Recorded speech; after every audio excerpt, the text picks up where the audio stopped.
এখানে কোনো আমদানিকৃত মানে স্টিকার নেই, কোনো কিছুই নেই। এটা বাংলাদেশি, আপনার কাছে তো আসল প্রোডাক্টস আছেই, তারপর আপনি এই প্রোডাক্টস কেন রাখছেন? মানুষ এই বোতলটা বোতলটা এমনভাবেই বানানো হয় যাতে এই বোতলটা আগামী 5 বছরের কোনো ক্ষতি না হয়, ব্যবহার করে ফেলে দেয়, মানুষেরা আবার ভরে আবার এইসব এই দোকানে সাজিয়ে রাখে।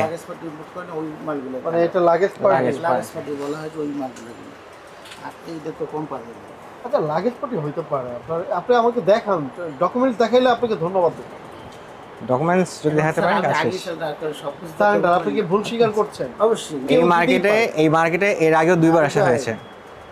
এই গাউসিয়া মার্কেটে ম্যাক্সিমাম হচ্ছে আশেপাশের যে শিক্ষা প্রতিষ্ঠান, ইউনিভার্সিটির স্টুডেন্ট, কলেজের স্টুডেন্টরা এখান থেকে এসে হচ্ছে ধরেন এই বুয়েট, ঢাকা বিশ্ববিদ্যালয়, ঢাকা মেডিকেল, এই অঞ্চলের সবচেয়ে বেশি পণ্য কিন্তু আসে এখানে।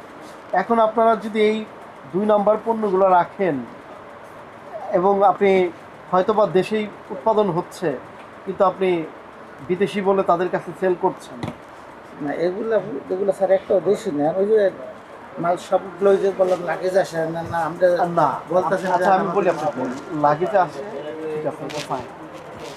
সমস্যা হচ্ছে এটা যে লাগেজে আসে, এটা যে ধরেন স্থানীয়ভাবে তৈরি করা হয় নাই, এর গ্যারান্টি এটা তো আমরা ওই যারা নিয়ে আসে তাদের কাছ থেকে আমরা রাখি। ওইটা তাদের কাছ থেকে আপনি রাখেন, ঠিক আছে। আপনার উচিত ছিল যে আপনি, ঠিক আছে, আপনি ইম্পোর্ট করেছেন, আপনি ইম্পোর্টারের সিল নাই, এখানে সিল আছে। আচ্ছা, এখানে সিল নাই তাও কোনো সমস্যা নেই, কিন্তু ওনাদের কাছ থেকে একটা ইম্পোর্টের ছাড়পত্র আছে, ওইটার একটা কপি দিতেন। ওনারা জেনেই বিক্রি করেন এগুলো সব, মানে 2 নম্বর পণ্য 1 নম্বর পণ্য পাশাপাশি আছে। ওনারা জেনেই এগুলো বিক্রি করেন, জানে যে এগুলো। আপনার এখানে আগেও একবার মোবাইল কোড হয়েছিল, আপনি ছিলেন তখন, জানুয়ারি মাসে বিএসটি থেকে এসেছিল। এরপর এপ্রিল মাসে এখানে একবার সার্ভেইলেন্সও হয়েছিল, তখন আপনাদেরকে সতর্ক করা হয়েছিল।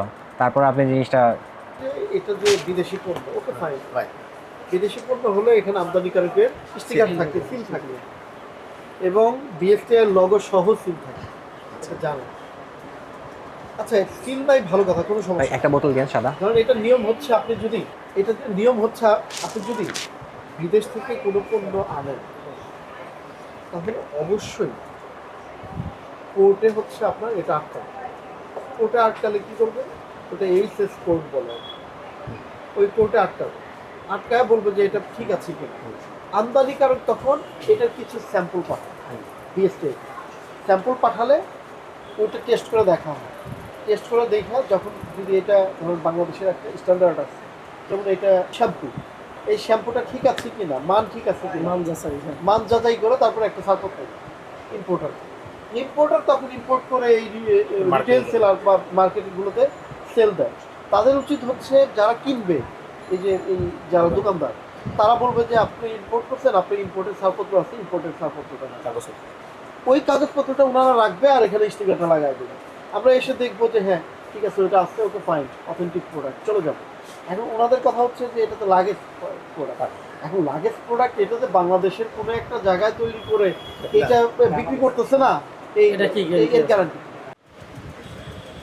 আচ্ছা, নিষিদ্ধ অনেকগুলো পণ্য যেগুলো হিউম্যান বডির জন্য খুবই ক্ষতিকারক, নিষিদ্ধ পণ্য, তাও এগুলো বিক্রি করছেন আপনি। এবং বিদেশি পণ্য কোনো ধরনের আমদানিকারকের ছাড়পত্র নেই, স্টিকার নেই, এগুলো আসলে 2 নম্বর বা মানে ঢাকার কোনো একটা জায়গা থেকে তৈরি করা হচ্ছে না কেন কিনা এর গ্যারান্টি কিন্তু নাই।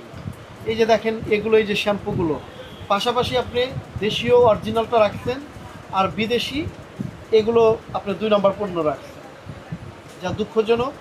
এবং এই আইন, এই অপরাধে বিএসটি এর আইনে 31 ধারা লঙ্ঘন করায় আপনাকে 50,000 টাকা অর্থদণ্ড প্রদান করা হলো, অনাদায়ে 3 মাসের বিনাশ্রম কারাদণ্ড প্রদান করা হয়।